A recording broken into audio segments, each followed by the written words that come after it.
What's good, everybody? This is the Fantasy Flex Conference Championship Week Props Podcast presented by PrizePicks. I'm your host, Chris Raybon, joined as always by my dude, Sean Koerner. Sean, what's going on, man?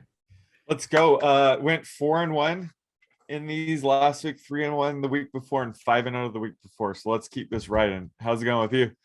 I think I went 3-2 last week. I don't have a memory beyond that because I'm like a cornerback. You know, it's just on to the next week.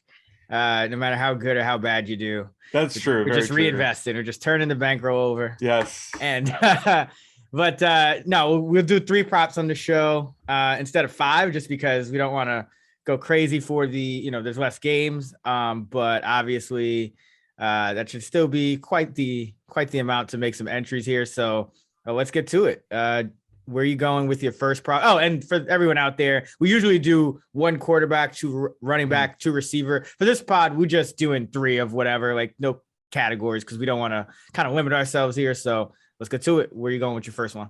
So I'm going with Jimmy G over 210.5 passing yards. This is actually the prop I lost last week. So I'm going back to the well. Yes, he kind of has a wide range of outcomes, but I think this is the week that he's going to go over.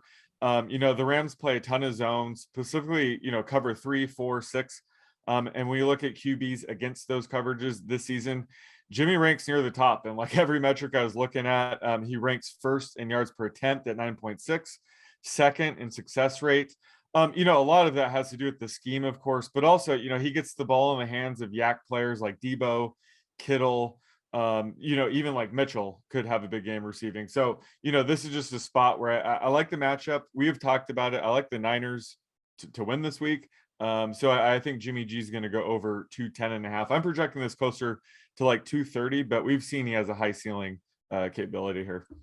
Rams are number 3 in pass DVOA on defense. Mm-hmm. And as my dude Stuckey pointed out on our Action Network NFL podcast this week, only 1 quarterback this year, 1 starter, has averaged over 9 yards an attempt against the Los Angeles Rams defense. And it's Jimmy Garoppolo, and he's done it twice. So this is just his matchup here. And we kind of talk about it all week. So I think the only thing it comes down to, and I have it around 230 as well. I think the only thing it comes down to is volume with him. There's always a possibility that the Niners could be up and not have to do much. I think he's averaging about 250 against the Rams, but one of the games is like 316. The other one was like 182. So I still have him over as well. But that would be the only thing that would kind of slow him down, would be just the volume, I think.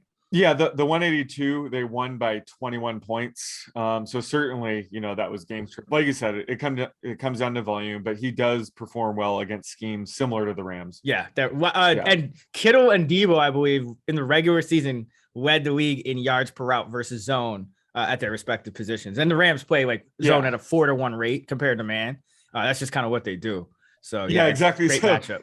Yeah, so this is little bit less of a bet on Jimmy G and more on, Deebo and Kittle picking up those yaks. So it's kind of investing on those skill players. Yeah, I mean, that's Kyle Shanahan's game plan. Yep. All right. For my first pick, I'm going with Joe Burrow over 280.5 passing yards at PrizePicks. He's been over in 4 of the last 5. He put up 446 against Kansas City in the first matchup. And Kansas City, they're a top 6 team in terms of man coverage rate. And we know, we've been kind of talking about this all year, but Joe Burrow just shreds man coverage. NFL best 11.4 yards per targeted pass attempts against man coverage. Kansas City also likes to blitz, and Burrow also leads the league by over 2 yards per attempt against the blitz. So just a great matchup for him. But even if Kansas City makes some adjustments, which I think you have to after a guy goes for 440 plus in the last matchup, although he did it to Baltimore twice, if I'm not mistaken. He went off against Baltimore twice, so maybe it's not as easy as said and done. But I still think that the way Mahomes is playing, this is going to be a pass-heavy game script. I mean, it's the AFC Championship. You're a 7-point underdog. The opposing offense is explosive. So there's a lot of ways for Burrow to get to this for the 5th time in 6 games. So I'm projecting this closer to 291 here. So I'd bet this into the high 280s, maybe 286.5 or so. here with Burrow to go over 280.5 against the Kansas City Chiefs. Yeah, this is one that you definitely stole from me. I love this one as well. A lot of things you mentioned, but also last week, I was talking about the Bengals. Their pass rate has gone up significantly the past 5 or 6 games, but also, their running game has been extremely inefficient. So they've been using Joe Mixon more in the passing game. That was the 4th game in a row that Mixon has had 4 more catches. So they're almost using dump offs to Mixon as an extension of the run game, which only helps Burrow's prop. So like you said, I'm projecting this in the 290s. I just think he has a really high floor, especially given the matchup. So I'm with you on the over here as well. Anytime he takes a 20-yard sack, that's just 20 more potential passing Exactly. yards, as long as it doesn't come on 3rd down. As long as he doesn't get injured. That's the only thing we don't like when it comes to sacks. But yeah, it's going to make him more pass heavy. It maybe get like just a 3rd and 15 dump off for 10 yards. Yeah, like sacks aren't the worst thing that ever happened to a passing prop. All right, where are you going with your second prop? So I'm going with Deebo over a half a touchdown. So he will score a touchdown this week. He's just been a monster now that, he gets 8 to 10 carries a game plus the receiving usage. So he could get in the end zone either way. He's done it all season. He scored in 12 of 16 games this year. Scored a touchdown in both meetings against the Rams. And like I said, this is a great matchup for Jimmy G because it's a great matchup for Deebo.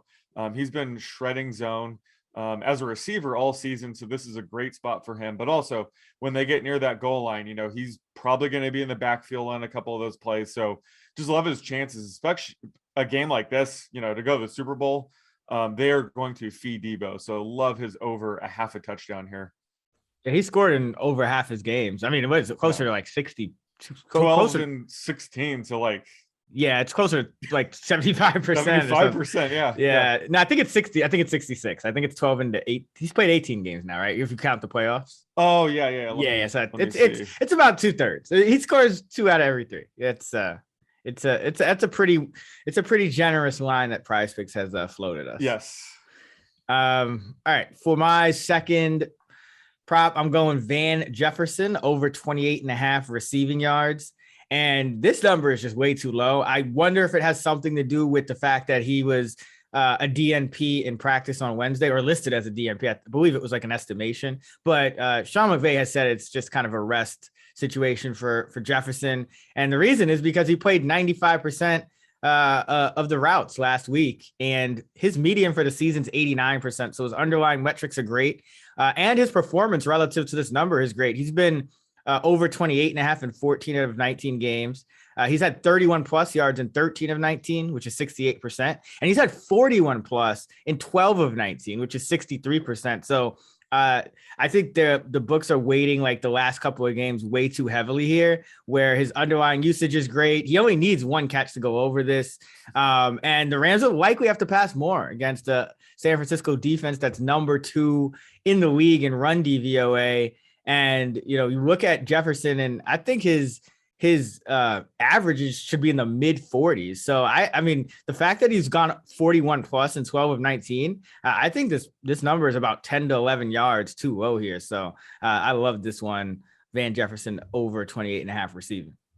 Yeah, I love this one as well. He's gone over this in 3 straight games, despite averaging only an 8% target rate on his routes run. Yeah. Which is just like the only way it can go is up. Like it's probably going to bump up in the 13-14% range if I had to project that. So yeah, like the fact that he's gone over this in 3 straight, despite almost having a floor game in terms of usage, means this is just an easy over for me as well. So this one stuck out. Maybe I think it did have to do with the practice report, but this is a must-win game. He's probably going to be out there for 90% plus of the snaps. Where are you going with your third? I am going with Byron Pringle over 33.5 receiving yards. I've been talking about him as being just the clear number 2 receiver in this offense. He's typically running a route in the 80% range, and his underlying usage has been really solid for 5 straight games, and it's translated on the field. He's got 5 or more balls in 4 of the past 5 games. So it just gives him a really, really high floor. This is a game where I'm probably above the market in terms of passing yards from Mahomes as well. I'm closer to 300 yards. So I love Byron Pringle here. I'm projecting this closer to, 41.5. So this is about 10 yards off. Yeah, Pringle is like really established himself here. He's caught at least 5 balls in 4 of the last 5 games. So, I mean, you just kind of do the math. Well, obviously he's averaging over 10 yards per catch. And I mean, he might be closer to 50. I mean, obviously, you're going to kind of knock him down a little bit, regression to the mean, but his median really is, I think, a lot higher than this. And it's another one where I don't know exactly what sample size books are using, but I've noticed that his number is a little low across the industry as well. All right, for my third and final prop, I'm going Tyler Boyd over 36.5 receiving yards. So he's only been over this in about half of his games this year, exactly half, but his median is 4 catches this season. And he's done that more than half the time. And he averages 12.4 yards per catch. So I think it's just been some kind of fluky sample size. The fact that he's only 50% over this number. I think his median should be closer to the mid 40s, closer to a number like 48, maybe even high 40s. But more importantly, if you look at the Chiefs defense, in that first meeting, they gave up 11 for 266 to Jamar Chase with 3 touchdowns. I think they're going to try to, scheme against him a little more heavily this time around, like they did Stephon Diggs last week. Diggs was held to just 3 catches for 7 yards, and Gabe Davis went 8 for 201, and Cole Beasley went 6 for 60. So I think, Boyd is going to kind of be in that range where he's going to be, maybe T. Higgins has the big game, kind of like Gabe Davis. Obviously Chase will get his, but I think Tyler Boyd, they're going to need him to, get more than 36, 37 yards in this game. I think he's going to be up in the 40s. So I have his mean closer to 50, actually. I'm a little over, obviously, on Burrow, like we talked about. So I think this is another one where it's like this guy in like that 20 to high 20s, mid 30s range in the props that I think is just way too low here. So Tyler Boyd over 36.5 receiving yards. Yeah, I like that. And I already mentioned, like, on our Tuesday pod that, if Burrow's feeling pressure, if the offensive line crumbles around him again, he's going to want to get it out to someone like Tyler Boyd, a lower ADOT player. He's been his second most targeted receiver when pressured this season. So this is just a great spot for Tyler Boyd. I agree. He's more of a high floor player. So whenever his prop is this low, I love taking the over as well. All right, that is going to do it for our championship week props podcast. To recap, Sean's going with Jimmy Garoppolo over 210.5 passing yards, Deebo Samuel over a half a touchdown, and Byron Pringle over 33.5 receiving yards. I'm going with Joe Burrow over 280.5 passing yards, Van Jefferson over 28.5 receiving yards, and Tyler Boyd over 36.5 receiving yards. Be sure to follow Sean on Twitter at @_oddsmaker and myself at Chris Raybon. You can find us at those same handles and the free award-winning Action Network app. Be sure to check actionnetwork.com for our betting content and fantasylabs.com for our DFS content, tools, and models. Until next time, let's get this money.